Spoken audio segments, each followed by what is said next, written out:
Hey,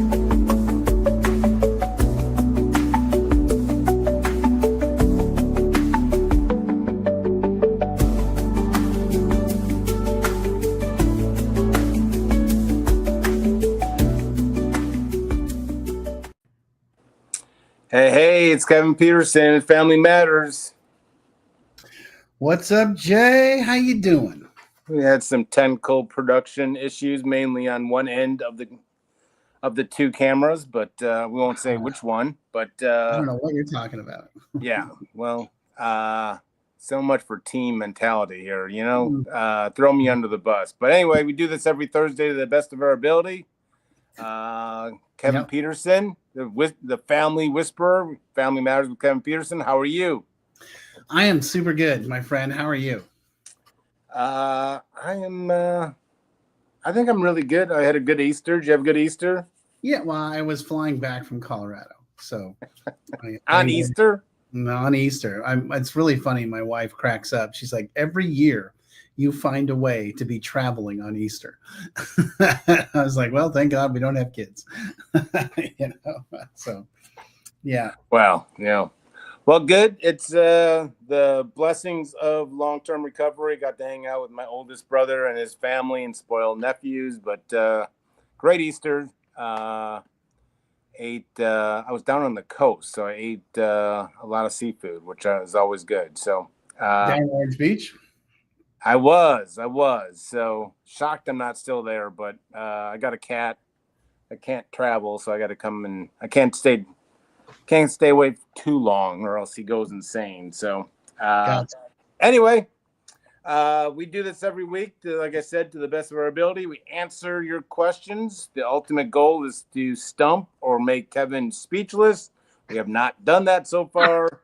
So the grand prize every time it doesn't go, I put a penny into the jar. So I mean, our grand prize is up to like $5.67. So anyway, we welcome all your questions, concerns, anxieties, whatever it is that we can ease them. We'll go from there. And all right. You ready? Let's do it. So we have a family. They signed it, the whole family, basically. So it's not just mom, dad. So maybe the whole family wants to know this. Is there any correlation, or do you, as an expert, she says, recommend in early recovery or when they're still suffering, is there a correlation between nutrition, exercising, health, and getting better? That's a great question. And as far as like actual data, I don't have anything. I can tell you my personal experience and the experience of being part of the Jaywalker Lodge, which we have, 60 guys that are, forced to be active. And, I think there's a huge correlation. I would tell you the correlation actually becomes with exercise. Sleep is critical, super critical.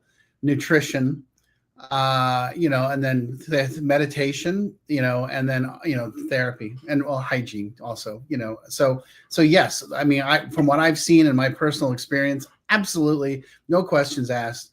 There's a huge correlation between people that get sober and don't, take care of their eating, don't take care of their physical health, don't take care of their mental health, don't take care of their spiritual health. Those four things, I think are super critical. So I would answer 100% yes. Just going to AA meetings and working the steps is great. But the goal of AA is to have that infiltrate your entire life, and so it's not just about, yay, me, I go to meetings 5, 7, 8, 10 times a week, and I live in the meeting world, and I live at the club. And there was a guy when I first got sober in Los Angeles, this old guy, just one of those obnoxious old dudes. He was an old like biker guy. And he would say, you want to know why people relapse? What do we do when they walk in the door? Coffee, cigarette, donut? And he's like, we're giving them the 3 most addictive sources known to man: coffee, caffeine, sugar, and nicotine. So, you want to stay sober, take care of your physical health, your mental health, your spiritual health, and make sure that you're sleeping properly. Those things will actually make it all that much better. So that I think I answered the question. Yeah, perfect. And so I was watching a YouTube, or I don't remember what it was, but not really on subject, but what you said kind of tipped me off. Is basically what he was saying. It was a doctor. I mean, it wasn't just some Joe Schmo, but he says, community connection have a direct correlation to happiness. And he specifically talked about, this is why AA works. Like, I'm not pushing AA, but if you find some community and connection to a group of people and stay active in that, the happiness is going to lead to better mental health and addiction. And I was like, God, people may have been saying that for years, but that simple, basically just, I was like, yes, this is exactly true in my life. It is the connection of a group of people. So, Yep. I mean, the key phrase, right? The opposite of addiction isn't sobriety, it's connection. Well, okay, sure. And in our terms, that means going to meetings, having a sponsor, and hanging out with the crew, So, yeah. So I purposely avoided that question because I got sober in 2008. The health, nutrition, and exercising, I have not partaked in it. So I completely ignore that aspect to it.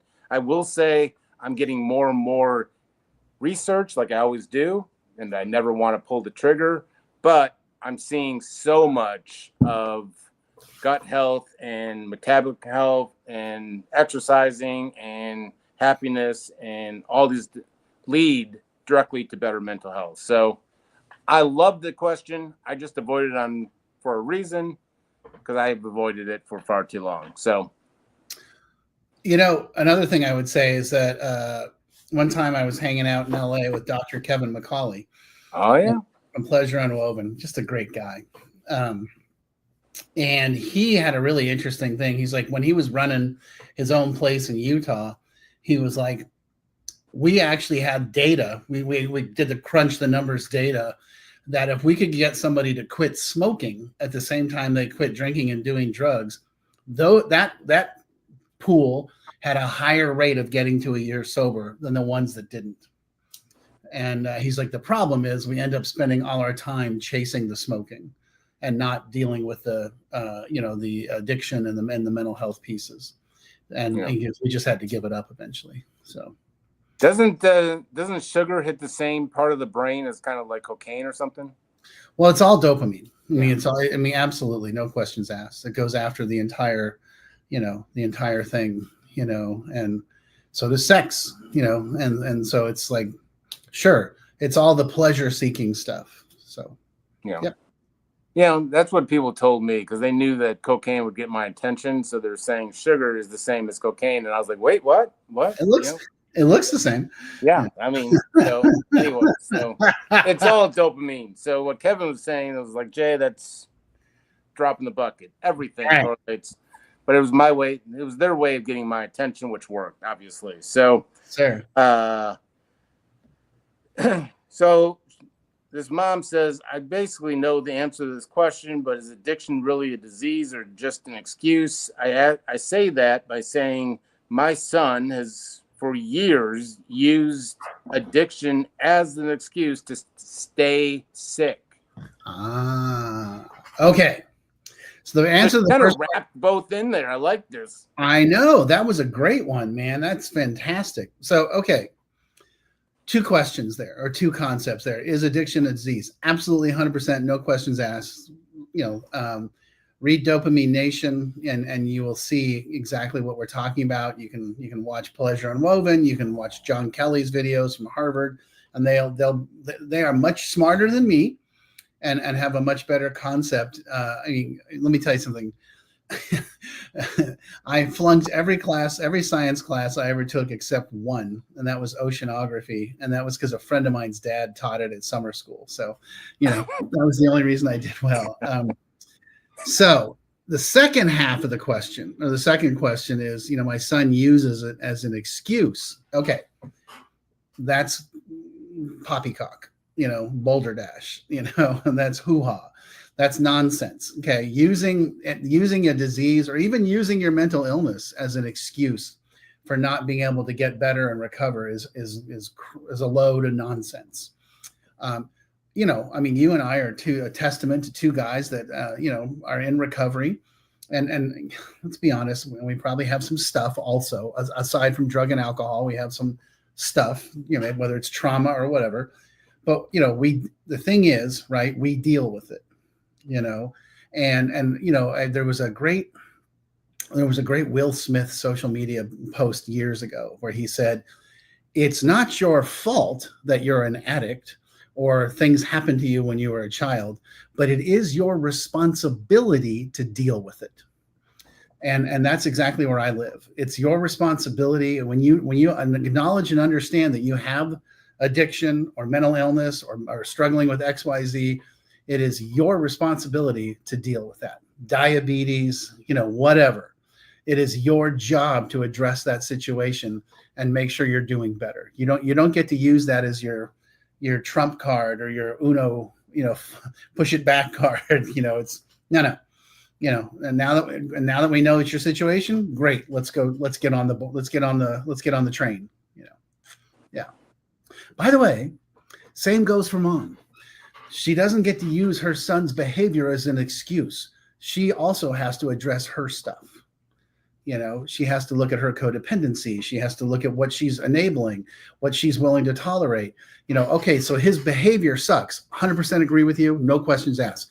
But you don't have to tolerate that. And so the question is, what are you doing to address your behavior around that situation? So it's a two-way street. I see what you did there. Yeah, you did there. A little whammy. You did there. All I could hear is like the old adage, that's your disease talking. If you're staying, whatever excuse you use or whatever things you use to stay sick, I think that's just I got real comfortable being sick.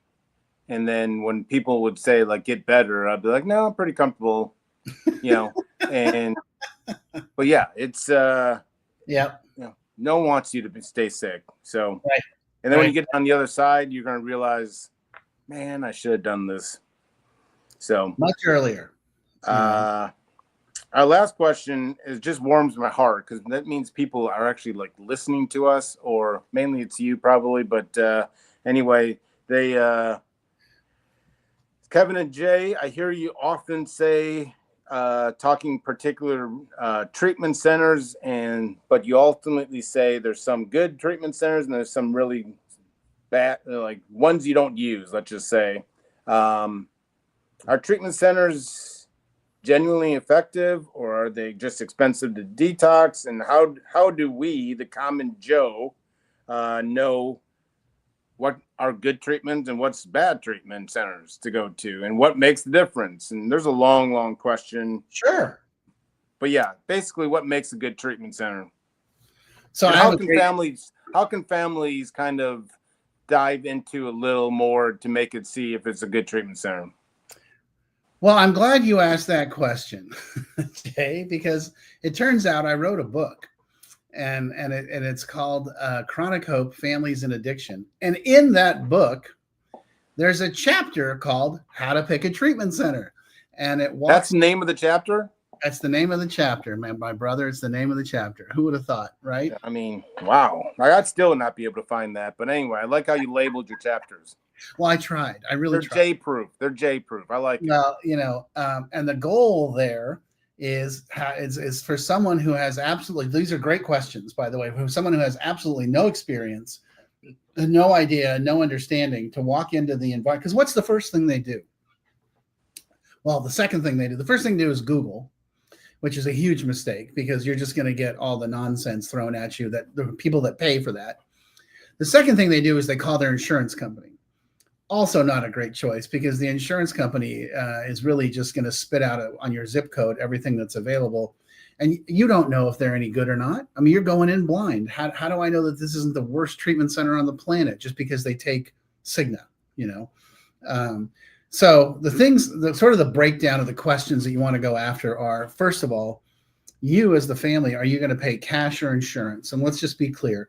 Cash, it's about $1,000 a day. So yearly, it's $30,000 or $90,000 in the case of the place I work for the initial treatment program.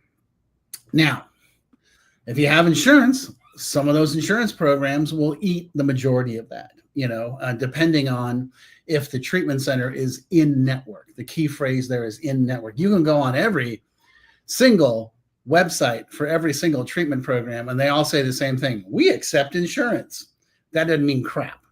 It's a question of, are they in network? Because if they're in network, then the insurance is going to pay the overwhelming majority, sometimes all. You'll just have to pay the deductible to get your person in there. So that's how we start, and if we're going down the path of insurance, then it's like, okay, so now let's talk about how old is the person? What age is the person? What are their primary issues? Is it a combo package of mental health and substance abuse? Because nowadays, to be totally honest, everybody's dual diagnosis. So, how severe is the mental health? What are we looking at? What are they doing? Are they doing fentanyl? Are they shooting heroin? Are they doing opioids or benzos? Well, that's one thing. Are they smoking weed? Okay, that's another thing. Are they drinking? That's another thing. Cocaine, let's match them up with their population. And then the next question really is gender specific. And I'm a huge advocate of gender specific.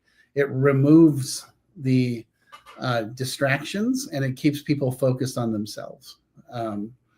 And then I would say the other big one is, and this is always something that kind of the families struggle with a little bit, is in-state or out-of-state. There's votes for both, okay? Out-of-state is good because you're getting them the hell away from their environment, their toxic environment. Always a fan of that. In-state, I also understand because that's where the support network is all at the same time. So you got to kind of sit down and powwow about that and, talk to someone like Jay or myself, or talk to the people at the treatment centers that have. So what will happen is, as you work your way down this decision tree, the numbers narrow. So then maybe you've got 3 places. So you're going to call all 3 places and you're going to interview them, and then they're going to run your insurance and tell you what it's going to cost. And then you got to hold them to that. There's no surprise at the end of the 30 days, and so. That's really the quickie answer. But by all means, go up on Amazon and buy my book, Chronic Hope, Families in Addiction. We need to get a graphic up here. Yeah, we do. We need to get a link that people can just. Yeah. And I'll even see if I can You had a good producer. I mean, this show would be different if we had a different producer. Well, I don't know what you're talking about. I think this is the best show on the planet. But let me see if I can find out. I don't know if I can do like a discount code on Amazon. Amazon is not real keen on that, and unless you're like Brene Brown, and I'm not Brene Brown, but we can definitely figure something out. We could probably put something together like that. But I would tell people that are watching the show, and we can definitely figure this out as we go forward. Read my book. I'm telling you, every family I talk to is like, I read your book. I needed this 10 years ago. I'm like, well, it was available as of 2020. So, I hear you, but it was there. The problem is nobody looks for this stuff or looks for this kind of help until the shit's hitting the fan. And nobody looks for our kind of help unless the house is burning down. So be proactive, get all the information and get educated. And then you can make a really good choice. And the other thing I would say too is, and this is really important, is I wouldn't read the reviews on the website or Google, because the only people that write those reviews are generally the ones that hate the place, and most people that go to treatment are not happy. So I wouldn't do that. What I would actually do is ask them for some references, or talk to people in the industry and say, hey, what do you know about this place? And what's the scoop? What's the word? And because treatment centers rely on their reputation, straight up, treatment centers rely on their reputation. And that's the most important thing, I would say. Once you've figured out your financial stuff, once you figured out the demographics and the location, then you definitely want to get an idea of, what's the reputation of the facility. Yeah. And you can always reach out to either one of us, and we will give you a good list of 3 to 5 places to look. And our strong suggestion, and just a PSA to any families, if their facility is offering to fly your loved one out and do all these luxury things, sounds really good. It's really tough to say no to all that, but that's not necessarily a good treatment. Nope. The treatment centers that Kevin and I will recommend are as solid as they come, and we will take, just include a little information about your loved one. One of us may reply and ask for a few more questions so we can tailor. But anyway, the follow-up to that is, and I left it out, but we got a little time, is do you recommend families to tour said facility before? Yeah, if they can. I mean, again, now we're back to, is it, is the guy in the ER?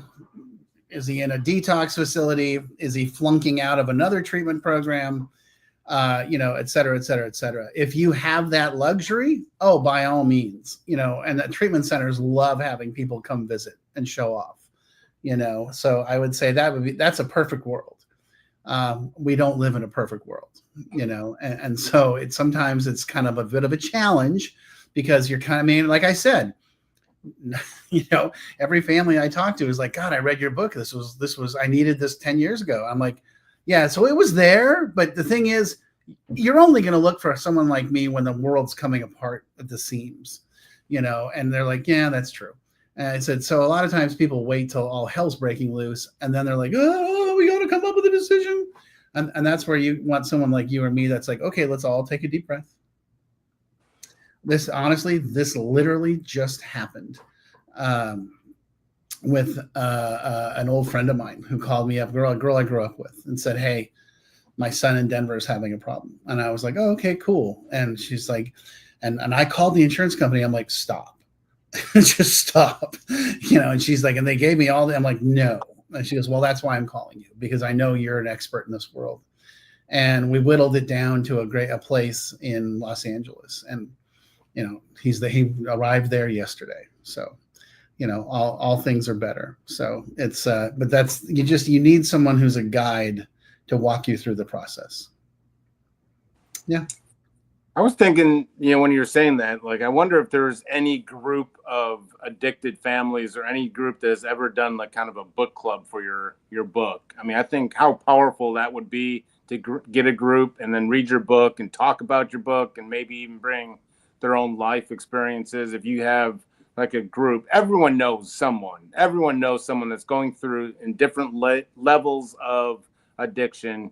How powerful it would be to get, a group of moms, dads, whatever. I will stand behind the book. I think it's, I think that would be just a marvelous resource, just talking on the top of my head without Kevin's approval. But, to do a book club and just have that connection and talking about it. I've never been part of a book club, so maybe that's just my desire to be part of a book club, but that was my thought. No, that's a good idea. I never thought about that. I mean, I definitely can, I'll noodle on that and we'll see what we can come up with. I think that, I think if we may, well, anyway, reach out to either one of us, but I think there's maybe an opportunity where we can kind of do an online book club or something like that. I would love to hear just people's viewpoints on your book and questions and whatever it may be. And then we can even bring the author in sometimes and you can be like, this is what I meant, not that, so yeah. Anyway, Kevin, you can clock out for the day. Right. You may not have a perfect world, but you're as close to perfect world in Jacksonville, Florida that I can ever know. So you can clock out. You did your job, and we will see you next week. Yes, sir. God willing. Yes, sir. So, next week for sure. In 2 weeks, I will be in Clemson, South Carolina, watching my niece graduate from college. So, that is one of those things where you get sober and your family actually wants you around. Wow. I think it's because my wife comes with it. So I think that's why.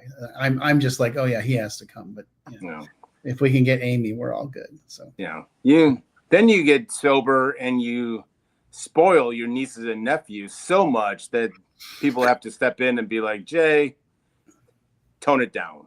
You know, they I still love you. You don't have to buy their love. They love you to pieces. But so, oh, I have two nieces, and I'm very clear with them. I am not above buying your affection. Tell me what you want. You oh know? yeah, I mean, they knew that as a very young age, and so anytime that they call or FaceTime, anyway, I'll see you next week.